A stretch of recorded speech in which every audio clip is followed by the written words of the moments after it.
बच्चों, sunrise education academy Samdari में आपका स्वागत है। आज हम बच्चों पढ़ने जा रहे हैं अव्ययम अर्थात अव्यय शब्द। सबसे पहले जो है हम इसकी परिभाषा पढ़ेंगे। संस्कृत भाषायाम शब्द प्रकार द्वयमस्ति। संस्कृत भाषा में शब्द के दो प्रकार होते हैं, विकारी और अविकारी। ये शब्दा विभक्ति प्रत्यय उपसर्गे मिलित्वा रूप परिवर्तनं कुर्वन्ति ते विकारी इति शब्देन निर्देश्यन्ते।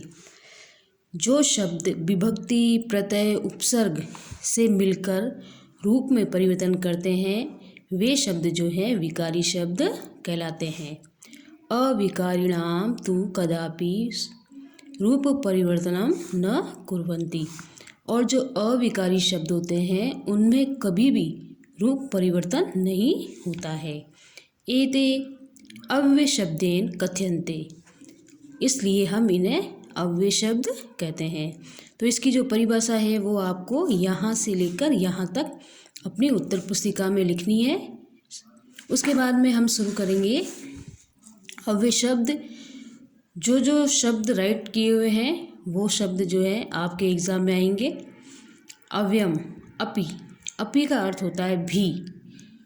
इति भाषायाम एवं पुनः एते अतिरिक्तम वाक्य प्रारंभे प्रश्नवाचकम, अर्थात जो है अपि का प्रयोग भाषा एवं पुनः इसके अतिरिक्त वाक्य के प्रारंभ में और प्रश्नवाचक चिन्ह में भी किया जाता है। उदाहरण दिए हुए हैं आपके। अहम अपि ग्रामं गच्छामि, मैं भी गांव जाता हूँ। तो यहाँ पे अपि, अहम अपि, यहाँ अपि जो शब्द आया है। तो एग्ज़ाम में आपके जो है रिक्त स्थान आएंगे, अव्यय शब्द आएंगे, तो वो रिक्त स्थानों में जो है हमें अव्यय शब्द भरने होंगे। तो अव्यय शब्द के लिए हमें जो है इनका जो हिंदी अर्थ है वो हमें ज़रूर याद करना है। इसके बाद में दूसरा इति। इति का अर्थ होता है क्योंकि। इस शब्द का प्रयोग जो है शब्द स्वर के रूप में, कारण के अर्थ में और प्रतिपादी का अर्थ जब निकलता है तब किया जाता है। इसमें एक उदाहरण आपको लिखना है उत्तर पुस्तिका में, और इसमें भी जो है आपको एक उदाहरण लिखना है। गुंजतम राम रामेति मधुरम मधुराक्षम। तो इसमें शब्द की आवाज़ हो रही है, शब्द की ध्वनि हो रही है, इसलिए यहाँ पे जो रामेति लिखा हुआ है इसमें जो है इति निकल रहा है। अब ईव जो है उपमार्थकम और उत्प्रेक्षा अर्थ में किया जाता है। जब किसी की किसी से तुलना की जाती है तब ईव शब्द का प्रयोग किया जाता है। ईव शब्द का जो अर्थ होता है वह होता है समान। इसके भी यहाँ पे उदाहरण दिए हुए हैं, तो इन तीनों उदाहरणों में से एक उदाहरण आपको करना है।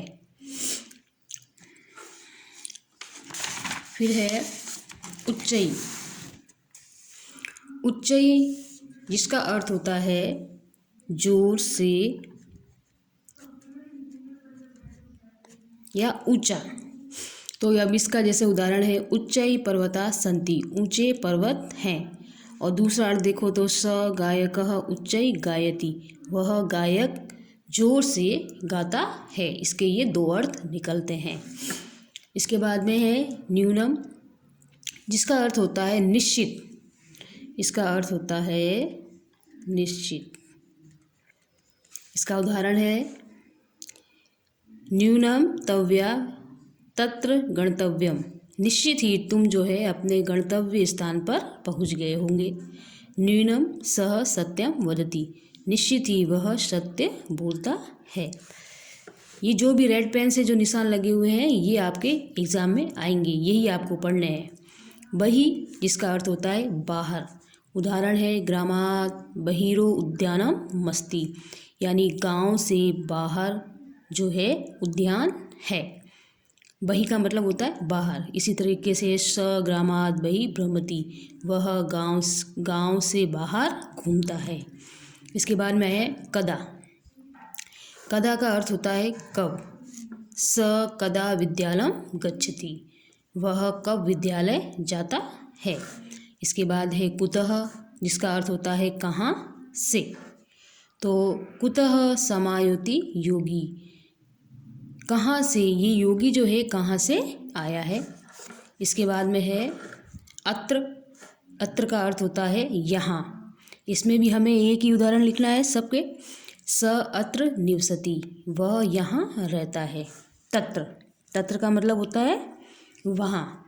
इसमें स जयपुर पढ़ती, तत्र एव निवसति, वह जयपुर पढ़ता है इसलिए वो वहीं रहता है।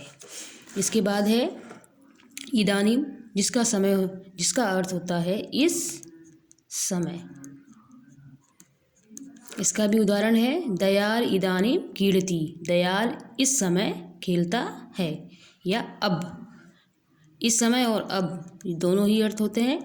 इसी प्रकार संप्रति, इसका अर्थ भी इस समय और अब दोनों ही होता है।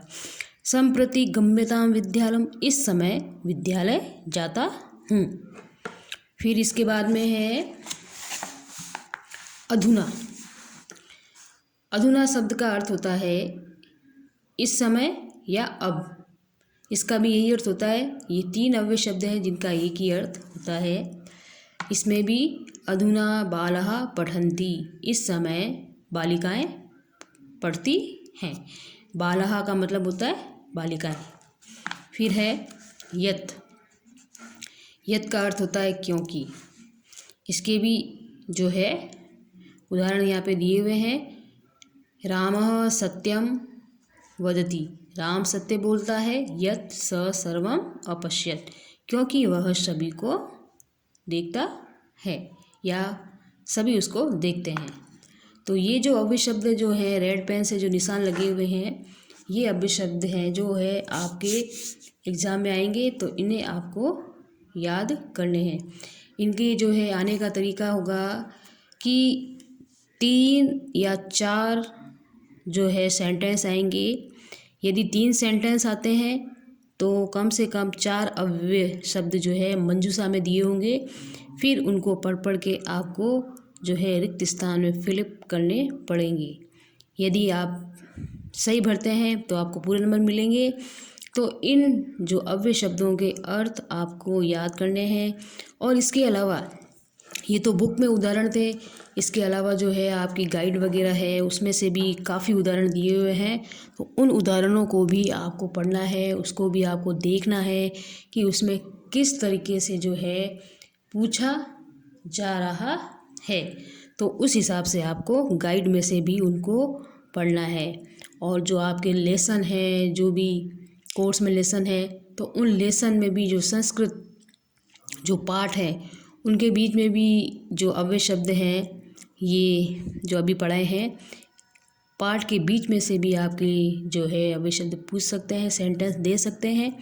तो पाठ पढ़ते समय भी आपको ध्यान में रखना है कि हमारे कोर्स में कौन कौन से अव्यय हैं, तो उस पर भी आपको ध्यान देना है।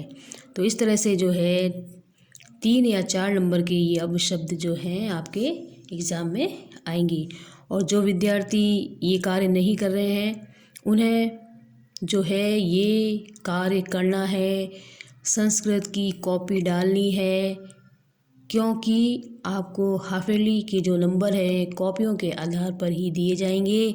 तो अभी तक जिन विद्यार्थियों ने ये कार्य नहीं किया है तो आप जो है ये कार्य करना शुरू कर दो। वैसे मैं जो है PDF भेज रही हूँ, तो उस हिसाब से आप अपना कार्य जारी रखें और काम बिल्कुल ही अच्छा और सुंदर होना चाहिए। तो ये जो है हमारे जो अव्यय शब्द थे वो पूरे हो गए। बाकी का हम नेक्स्ट डे जो है अनुवाद प्रकरण पढ़ेंगे। ठीक है बच्चों, ओके।